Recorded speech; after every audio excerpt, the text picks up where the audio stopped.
Hello दोस्तों, स्वागत है आप सबका मेरे यूट्यूब चैनल रोहिणी क्लासेस में। तो आज हम क्लास 9th की पॉलिटिकल साइंस का चैप्टर 3 पढ़ने जा रहे हैं, जिसका नाम है चुनावी राजनीति।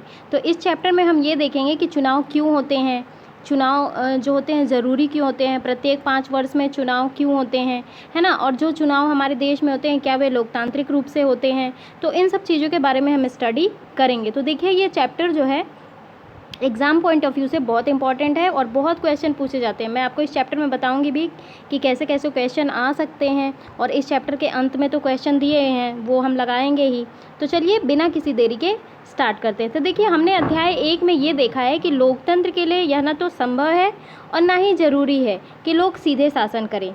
देखिए, ऐसा कहाँ होता है, ऐसा राजतंत्रीय शासन में होता है। लेकिन हमारा देश तो लोकतंत्रात्मक देश है, जिसमें जनता का जनता के लिए और जनता के द्वारा शासन चुना जाता है। तो देखिए, क्या है कि हमारे समय में लोकतंत्र का सबसे आम स्वरूप जो है लोगों द्वारा अपने प्रतिनिधियों के माध्यम से शासन चलाने का है।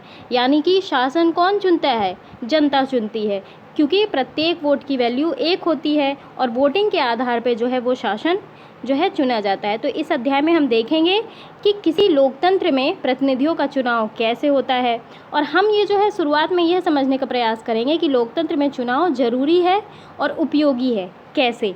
ठीक है, इसमें हम ये भी देखेंगे कि भारत में हुए चुनावों का मूल्यांकन करेंगे और प्रत्येक चरणों के बारे में नज़र डालेंगे, और हम चरण में ये भी सवाल पूछेंगे कि क्या होना चाहिए और प्रत्यक्ष चुनाव क्या होता है। देखिए, प्रत्यक्ष और अप्रत्यक्ष दोनों प्रकार के चुनाव होते हैं, हम इस बारे में भी बात करेंगे। तो चलिए स्टार्ट करते हैं। देखिए, हमने बात की थी ना कि हम ये देखेंगे कि चुनाव क्यों। तो देखिए, आ गया भाई, इस हम पैरा को पहले देख लेते हैं कि हरियाणा के विधानसभा चुनाव।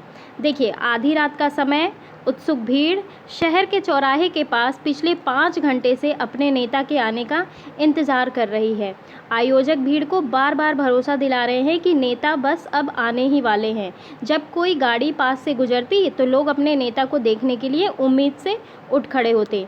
उन्हें लगता कि वे हमारे नेता जो है वो आ गए हैं, और यह नेता हैं श्री देवी लाल, यानी कि हरियाणा संघर्ष समिति के प्रमुख, जो गुरुवार की उस रात करनाल में भाषण देने आने वाले थे। तो ये जो नेता है, ये 76 वर्ष के नेता, आजकल जरा भी फुर्सत नहीं है इन्हें। उनका राजनीतिक कार्यक्रम सुबह 8 बजे से शुरू होकर रात को 11 बजे तक चलता है, और आज सुबह उन्होंने 9 चुनावी सभाओं में भाषण दिया। यानी कि देखिए, क्या होता है कि जब देखिए, चुनाव की घोषणा मैं आपको बता दूं, एग्जामिनेशन में सबसे पहला क्वेश्चन अगर उठेगा तो ये उठेगा कि जो है चुनाव की घोषणा कौन करता है। तो चुनाव की घोषणा करता है निर्वाचन आयोग, और जैसे ही चुनाव की घोषणा होती है, विभिन्न पार्टियों के जो नेता हैं अपने चुनाव प्रचार में लग जाते हैं। तो देखिए, लोग जो है, हम आगे देखते हैं क्या लिखा हुआ है। तो देखिए, यह हरियाणा में 1987 में हुए राज्य विधानसभा चुनावों से जुड़ी अखबार की खबर थी, जो हमने अभी ऊपर देखी। तो राज्य में 1982 से कांग्रेस पार्टी की अगुवाई वाली सरकार थी। ध्यान रखेंगे, 1982 में कांग्रेस पार्टी थी, ठीक है। और तब विपक्ष के नेता चौधरी देवीलाल ने न्याय युद्ध नामक आंदोलन का नेतृत्व किया और लोक दल नामक अपनी नई पार्टी का गठन किया। उनकी पार्टी ने चुनाव में कांग्रेस के खिलाफ अन्य विपक्षी दलों को मिलाकर एक मोर्चा बनाया। अपने चुनाव प्रचार में देवीलाल ने कहा कि अगर उनकी पार्टी चुनाव जीती, देखिए मैं आपको इसका पूरा सार बता दूं। क्या होता है ना कि विभिन्न प्रकार के नेता होते हैं, पार्टियां होती है। आप जानते होंगे कि हमारे देश में बीजेपी है ना, कांग्रेस पार्टी है, केंद्रीय लेवल पे आम आदमी पार्टी है, निर्दलीय पार्टी है, अपना दल है, ठीक है। तो क्या होता है कि ये सभी पार्टियां जो होती हैं वो चुनाव से पहले जनता से कुछ वादे करती हैं, ठीक है, कि अगर हमारी पार्टी जीती तो हम किसानों के लिए ये करेंगे, वो करेंगे, व्यापारियों के लिए करेंगे, बच्चों के लिए ये कुछ ये करेंगे, वो करेंगे। तो देखिए, ये जो है एक अपना जनता को विश्वास कायम करने के लिए वो करती हैं कि अगर आपने हमें वोट दिया तो हम आपके लिए ये काम करेंगे, ठीक है। चुनाव से पहले तो ये चीज़ें होती हैं, ठीक है, जो कि बाद में गलत साबित हो जाती है। कुछ नहीं करती है सरकार, है ना, और लोग तब नाखुश हो जाते हैं उनसे। देखिए, लोग जो है तब की सरकार से नाखुश थे, यानी कि कब की, जब कांग्रेस की सरकार थी। तो क्या किया उन लोगों ने, वे जो है देवीलाल के वायदे की तरफ आकर्षित हुए। ऐसे ऐसे वादे करेंगे तो जाहिर सी बात है जनता जो है आकर्षित होगी। इसलिए जब चुनाव हुए तो उन्होंने लोक दल और उसके सहयोगी दलों में पक्ष को जो है जमकर वोट मिले। ठीक है, विधानसभा की 90 सीट में उन्हें 76 पर जीत मिली। तो लोक दल को अकेले 60 सीटें मिली और उसे स्पष्ट बहुमत मिला और कांग्रेस जो है हार गई।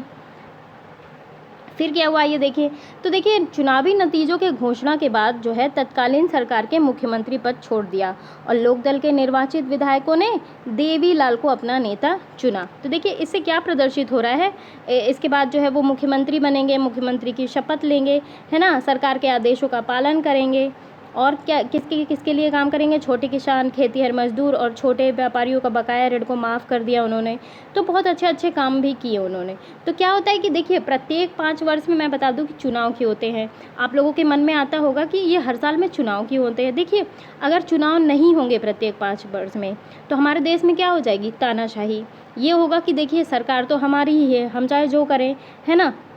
और 5 वर्ष में अगर चुनाव होता है तो शासन को ये डर रहता है कि हम जो कर रहे हैं जनता के लिए उसका परिणाम जो है हमें जनता 5 साल बाद देगी ही। तो उन्हें जो है वो कार्य जनता के लिए करना ही होता है। इससे क्या होता है कि तानाशाही पे बाउंडेशन लगती है। तो देखिए अब हम बात करेंगे चुनावों की ज़रूरत की होती है। ठीक है, देखिए किसी भी लोकतंत्र में नियमित अंतराल पर चुनाव होते हैं। जैसा कि मैंने अभी आपको बताया है कि प्रत्येक 5 वर्ष में चुनाव होते हैं। तो दुनिया के 100 से अधिक ऐसे देश हैं जहां जनप्रतिनिधियों को चुनने के लिए चुनाव होते हैं। और हम ये भी जानते हैं कि अनेक ऐसे देश हैं जहाँ जो लोकतांत्रिक नहीं हैं, तो वहाँ भी चुनाव होते हैं अप्रत्यक्ष रूप से। ठीक है, पर हमें चुनावों की ज़रूरत होती क्यों है, तो आइए हम इस बारे में देखते हैं। देखिए बिना चुनाव वाले लोकतंत्र की कल्पना करें। मान लीजिए अगर चुनाव नहीं होता है और आप कह दीजिए कि लोकतंत्र देश है, तो ये तो बिल्कुल पॉसिबल नहीं है ना, क्योंकि लोकतंत्र का मतलब ही होता है जनता का शासन, जनता के लिए शासन और जनता के द्वारा चुना गया शासन। तो जहाँ पे चुनाव नहीं होगा तो वहाँ पे जनता का शासन कैसे हो सकता है, नहीं हो सकता ना। तो देखिए अगर सारे लोग रोज़ साथ बैठे और सारे फैसले मिलजुल कर ले तब बिना चुनावों के लोगों का शासन संभव है। लेकिन जैसा हमने अध्याय 1 में देखा कि किसी बड़े समुदाय के लिए ऐसा करना संभव नहीं है। ना ही यह संभव है कि हर किसी के पास हर मामले में फैसला करने का समय और ज्ञान हो। इसलिए अधिकांश लोकतांत्रिक शासन व्यवस्थाओं में लोग अपने प्रतिनिधि के माध्यम से शासन करते हैं। देखिए करोड़ों की जनता है, अरबों की जनता है, ठीक है, वो जनता जो है अपनी वोटिंग के आधार पे जो है मतलब मान लीजिए कि 100% वोट में से जिसको 51% भी वोट मिलते हैं वो बहुमत का वोट कहलाएगा। ठीक है, तो क्या चुनाव के बिना लोकतांत्रिक ढंग से प्रतिनिधियों का चुनाव किया जा सकता है? बिल्कुल भी नहीं किया जा सकता। देखिए आइए ऐसी जगह के बारे में कल्पना करें जहां प्रतिनिधियों का चुनाव उम्र और अनुभव के आधार पर किया जाता है, या फिर जो है ऐसी जगह की कल्पना करें जहां प्रतिनिधियों का चुनाव शिक्षा या ज्ञान के आधार पर हो। तो हम ये देखेंगे कि किसे ज़्यादा अनुभव या ज्ञान है, यह तय करने में थोड़ी परेशानी आ सकती है। तो देखिए क्या होता है कि पर हम यह मान लें कि लोग मिलजुल कर इन परेशानियों को दूर कर लेंगे तो स्पष्ट है कि जो है फिर ऐसी जगह पर चुनाव की ज़रूरत नहीं रह जाएगी। लेकिन इससे एक और गड़बड़ी जाहिर होती है। देखिए अगर ऐसा होगा तो क्या फिर हम इस व्यवस्था को लोकतंत्र कह सकते हैं? तो देखिए यही हम पता करेंगे इस पैरा में। हम यह कैसे पता करेंगे कि लोगों को उनका प्रतिनिधि पसंद है या नहीं? तो हम यह व्यवस्था कैसे करेंगे कि प्रतिनिधि जो है लोगों की इच्छा के अनुरूप ही शासन करे? हम इस चीज़ की व्यवस्था कैसे करेंगे कि जो प्रतिनिधि लोगों को पसंद ना हो वे अपने पद पर ना बने रहे? इसके लिए ऐसी व्यवस्था करने की ज़रूरत है जिसने लोगों के नियमित अंतराल पर अपने प्रतिनिधियों को चुन सके और अगर इच्छा हो तो उन्हें बदल भी दे। तो इस व्यवस्था का नाम है चुनाव। ठीक है, क्या नाम है? चुनाव। इसलिए हमारे समय में प्रतिनिधित्व वाले लोकतंत्र में चुनाव को ज़रूरी माना जाता है।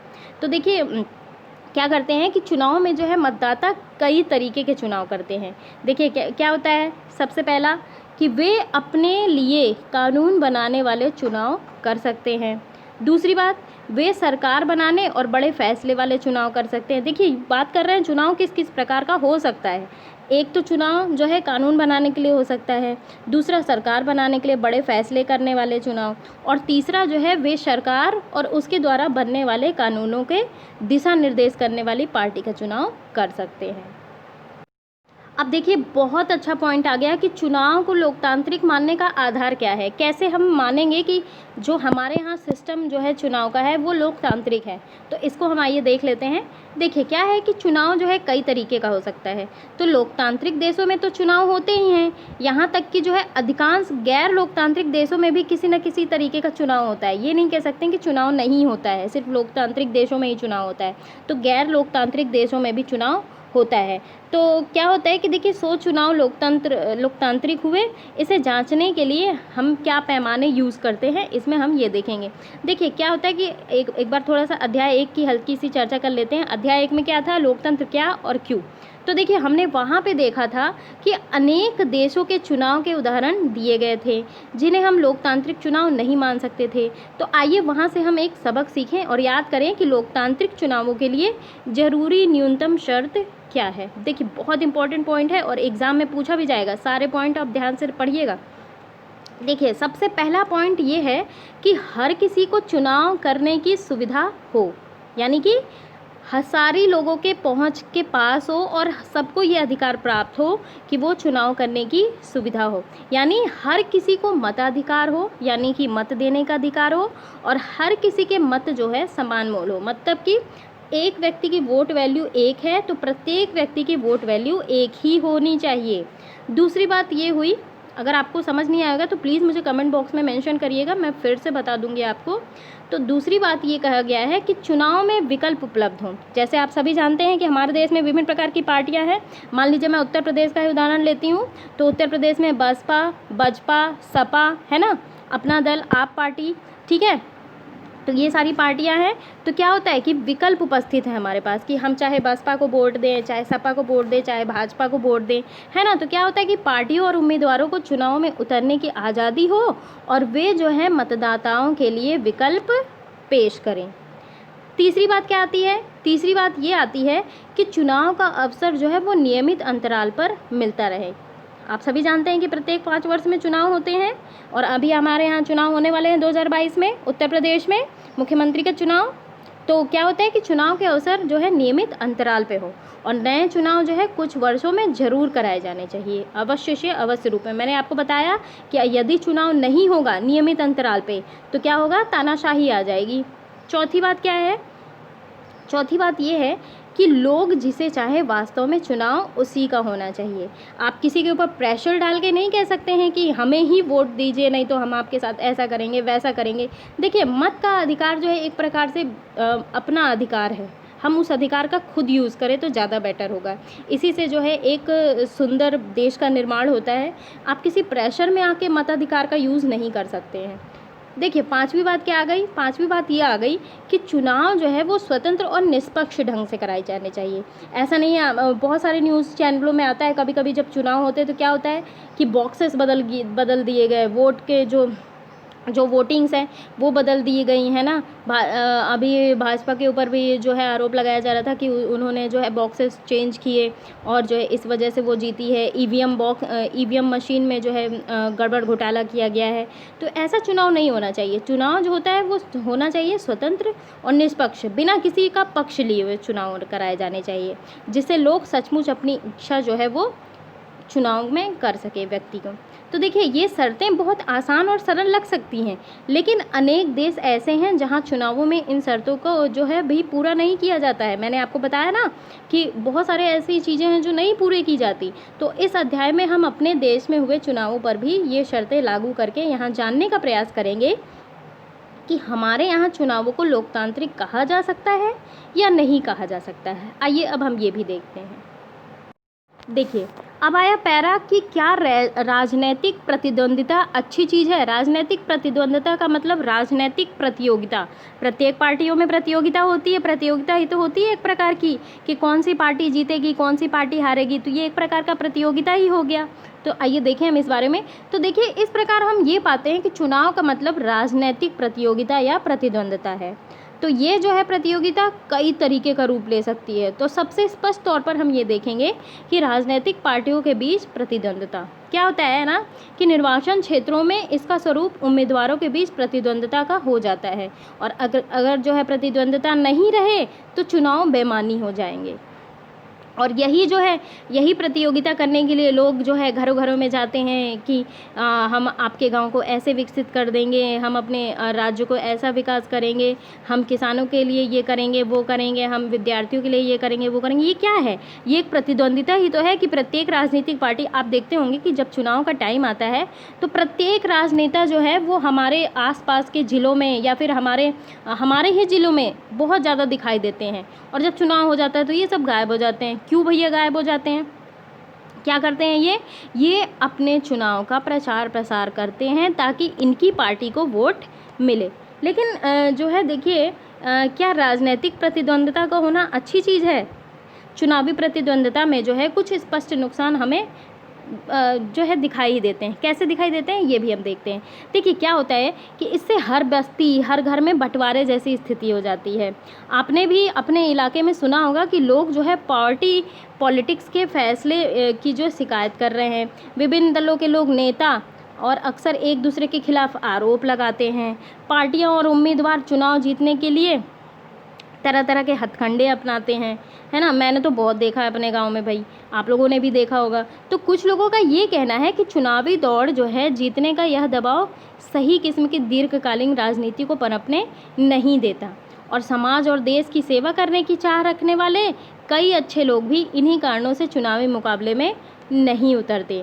उन्हें इस मुश्किल और बेढंगी लड़ाई से उतरना अच्छा नहीं लगता।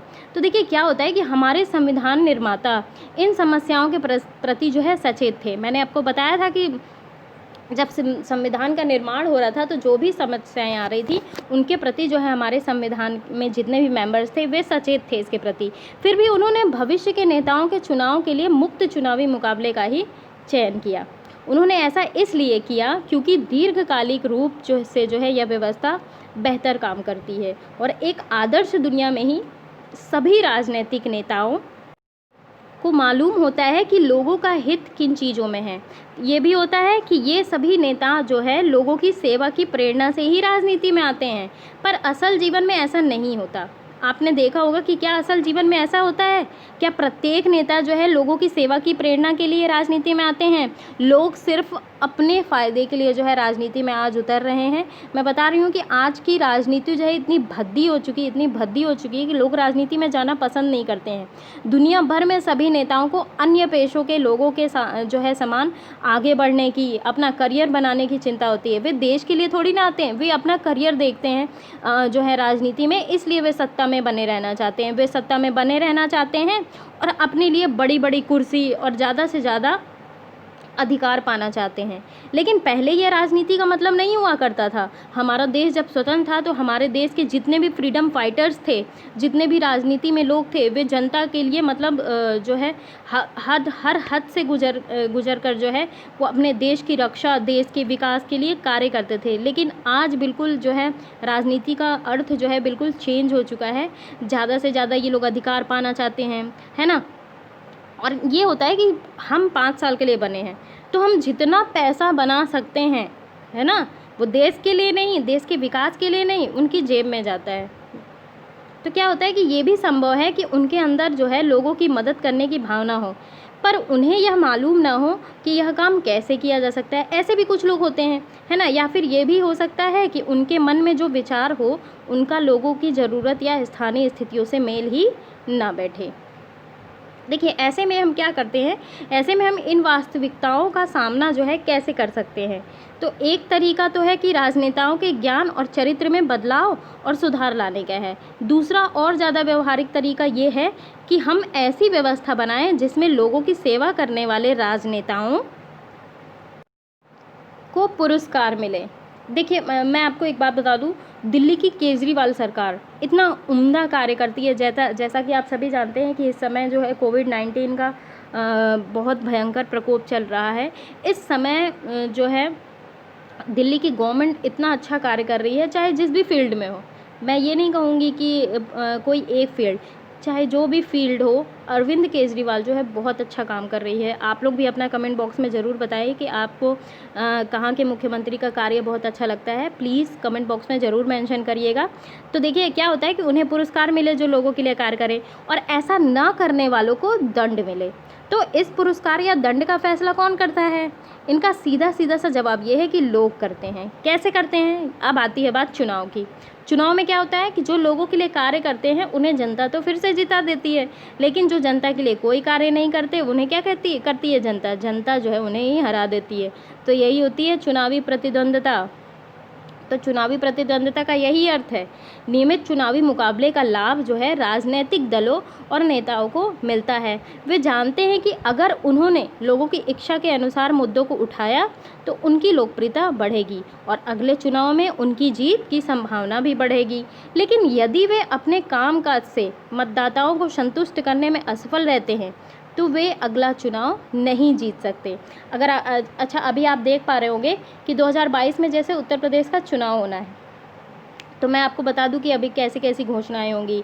विद्यार्थियों के लिए जो है बहुत सारी वैकेंसीज़ निकाली जाएंगी, किसानों के लिए ऋण माफ़ी या फिर जो है जो उर्वरक वगैरह होते हैं उनके रेट्स कम करने में, देखिएगा अभी बहुत सारी योजनाएं आएंगी ऐसी, क्योंकि चुनाव होने वाले हैं ना, और चुनाव के बाद ये सारी चीज़ें जो हैं बदल जाएंगी।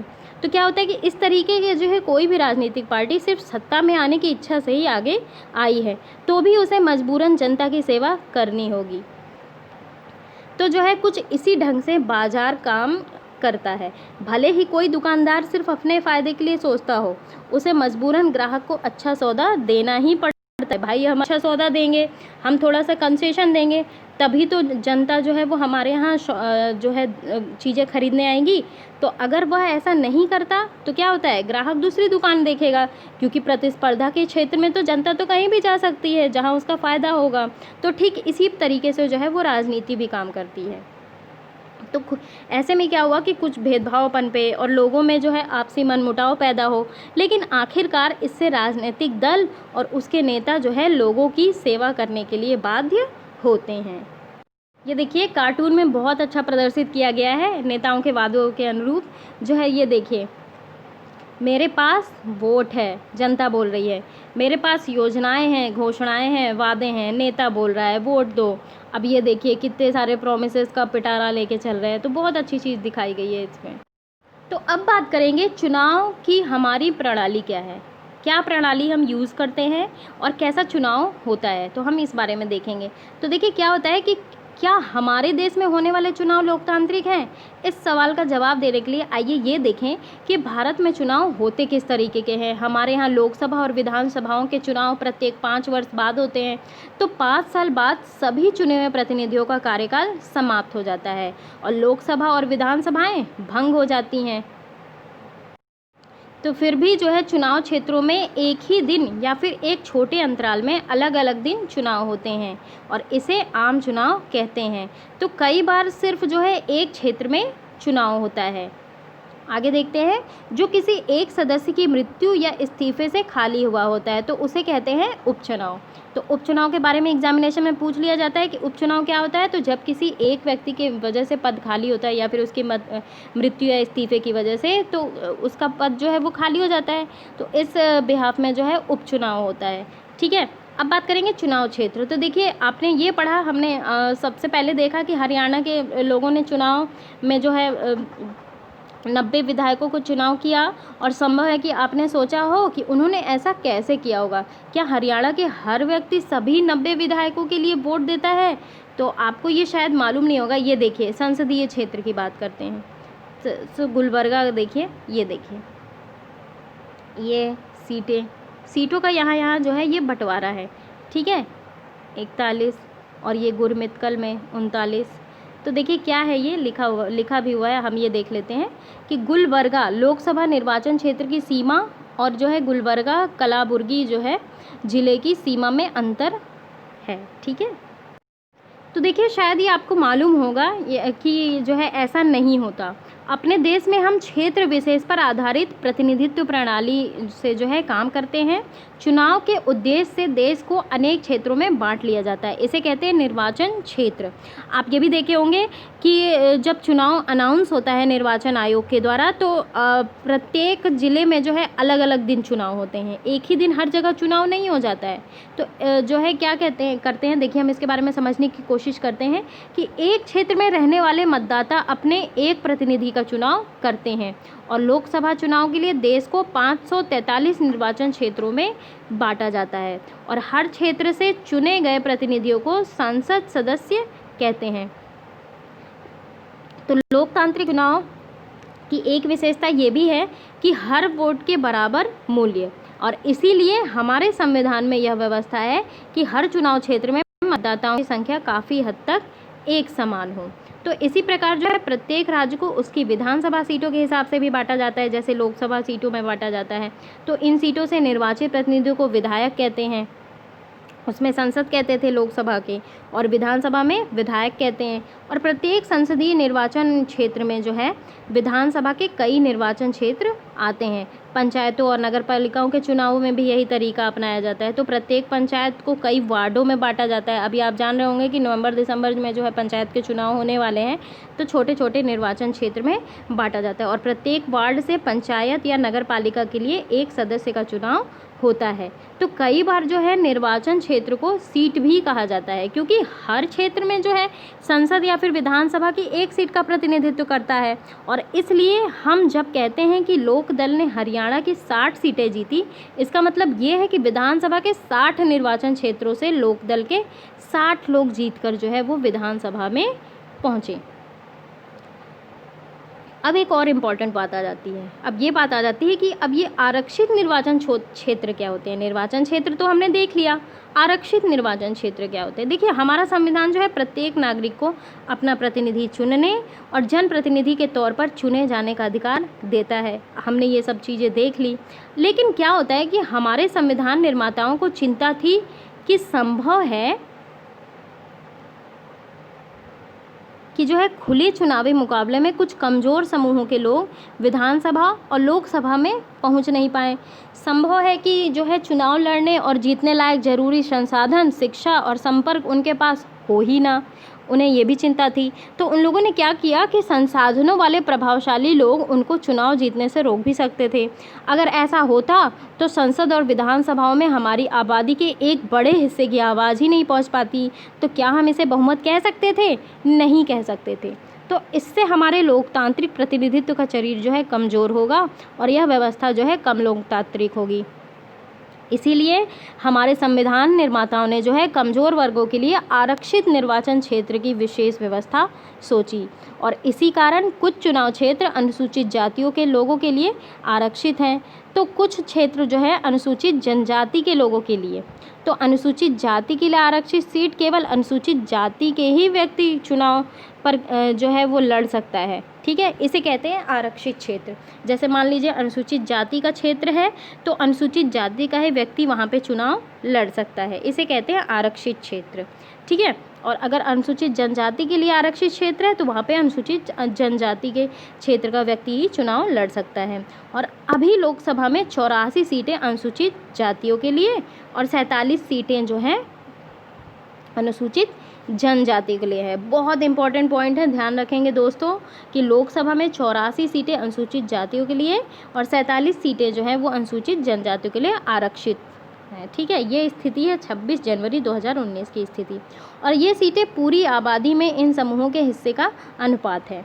और इसी प्रकार अनुसूचित जातियां और जनजातियों के लिए आरक्षित सीटें किसी अन्य समूह के उचित हिस्से में से जो है कुछ नहीं लेती।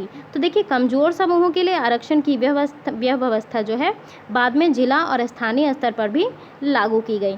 अनेक राज्यों में जो है अब ग्रामीण पंचायती और शहरी नगर पालिका नगर निगमों में, स्थानीय निकायों में जो है अन्य पिछड़े वर्गों के लिए आरक्षण लागू हो गया है, पर हर राज्य में आरक्षित सीटों का अनुपात अलग अलग है। जैसे मान लीजिए कि देखिए मध्य प्रदेश में जो है वो भील जनजाति जो है ज़्यादा है, तो वहाँ पे जो है जनजातियों का सीट जो है वो ज़्यादा होगा, है ना।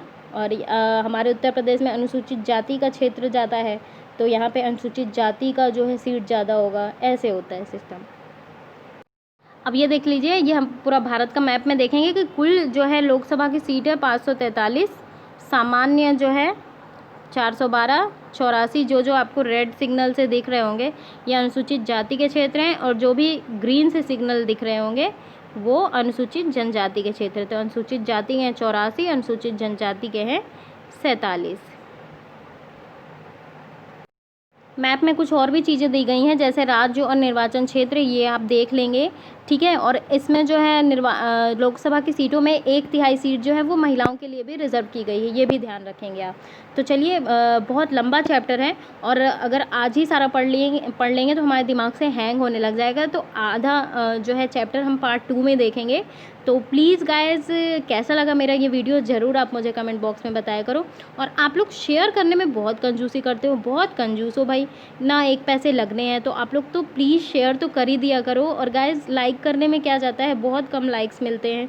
तो प्लीज़, अगर जो भी वीडियो मेरा देख रहे हैं तो प्लीज़ लाइक का बटन प्लीज़ प्रेस कर दिया करिए और बेल आइकन ज़रूर प्रेस कर दिया करिए, ताकि मेरी नई वीडियोज़ आए तो आपको पता चल जाए। तो और मेरे चैनल को सब्सक्राइब करिए, ज़्यादा से ज़्यादा शेयर करिए। Thank you very much.